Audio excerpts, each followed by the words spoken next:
দেশজুড়ে শুরু হয়েছে নতুন প্রতারণা। কোটি কোটি গ্রাহককে সতর্ক করল telecom regulatory authority of India.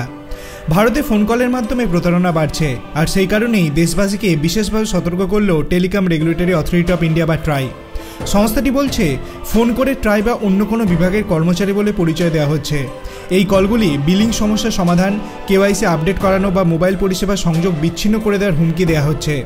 ট্রাইয়ের মতে, ট্রাইয়ের সঙ্গে যুক্ত বলে দাবি করা জালিয়াতি কলগুলির সংখ্যা সম্প্রতি সময়ে দ্রুত বৃদ্ধি পাচ্ছে। এই সব কলের মাধ্যমে চাওয়া তথ্য না দিলে মোবাইল নাম্বার ব্লক করে দেওয়ার হুমকি দিচ্ছে সাইবার অপরাধীরা। ট্রাই দেশবাসীকে স্পষ্ট করে জানিয়েছে, তারা এই জাতীয় কোনো বিষয়ে সরাসরি কল করে না। একই সঙ্গে ট্রাই এও জানিয়েছে যে তারা কোনো থার্ড পার্টি কোম্পানিকে এই ধরনের কল করার অনুমতি দেয় না। টেলিকম গ্রাহকদের বিশ্বাস না করার অনুরোধ। ট্রাই সতর্ক করে বলেছে, কেওয়াইসি আপডেট সম্পর্কিত কলগুলিকে বিশ্বাস না করতে, কারণ এর ফলে গ্রাহকেরা জালিয়াতির শিকার হতে পারে। এর পাশাপাশি ট্রাই আরও জানিয়েছে যে কেবলমাত্র আপনার টেলিকম সংস্থা আপনাকে বিলিং সম্পর্কিত বিষয় বা কেওয়াইসি বা মোবাইল নাম্বার সম্পর্কিত বিষয়ে জানাতে পারবে।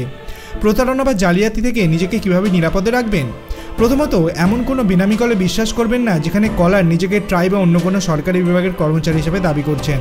দ্বিতীয়ত, আপনার টেলিকম সার্ভিস প্রোভাইডারের অফিসিয়াল কাস্টমার সাপোর্টে যোগাযোগ করে সর্বদা সন্দেহজনক কল বা মেসেজ সম্পর্কে নিশ্চিত হন। তৃতীয়ত, 1930 নম্বরে কল করুন অথবা যে কোনো ধরনের সাইবার ক্রাইম ঘটনা রিপোর্ট করতে cybercrime.gov.in ওয়েবসাইট ভিজিট করুন। আপনি কি এই রকম কোনো ভুয়ো কল পেয়েছেন? তারপরে আপনি কি পদক্ষেপ নিলেন সেটি আপনি ভিডিওর কমেন্ট সেকশনে জানাতে পারেন। ভিডিওটি ভালো লাগলে লাইক করবেন, চ্যানেলটিকে সাবস্ক্রাইব করতে ভুলবেন না। ধন্যবাদ।